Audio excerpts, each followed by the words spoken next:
Now, the UK's last-minute decision to participate in the European elections, British political parties are scrambling to get their campaigns underway. Our correspondent Vincent McAviney is in Kent with Labour leader Jeremy Corbyn, and he sent us this report.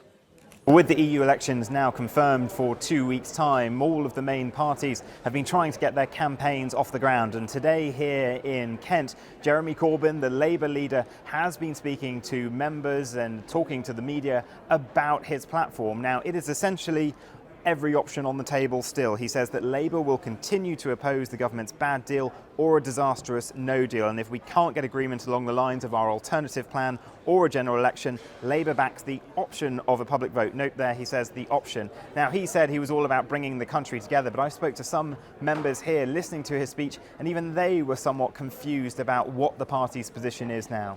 The message from the Labour Party, as it always is to try and unite the country.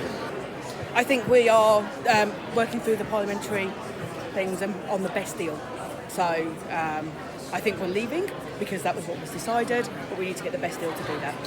Now, whilst there was some confusion here, other parties are making it very clear what this election is about for them. The Liberal Democrats have a new slogan, which is bollocks to Brexit. They are very much positioning themselves as the Remain party, and they made good ground last week in the local elections, picking up hundreds of councillors. There are, of course, local issues at play there, but part of that is that they had a clear message that they were a party for Remain. You have Nigel Farage and his new Brexit party. They've been going around the country for weeks, doing events pretty much every other day with a clear Brexit message. And they're also now fighting in the by-election in Peterborough to try and get a seat in Westminster. They've been launching that campaign today, and the SNP up in Scotland have also launched theirs, very much attacking the Westminster government's handling of Brexit and saying that Scotland voted to stay within the EU and it's being dragged out. Now, the only party there I didn't mention launching a campaign, you might have realised, was the Conservative Party, the party of government. Well, that's because Theresa May has been told very clearly by her supporters, her activists, her MPs, that they will not go out on the doorstep and campaign in these elections. So it seems they're not even going to run a campaign. And these elections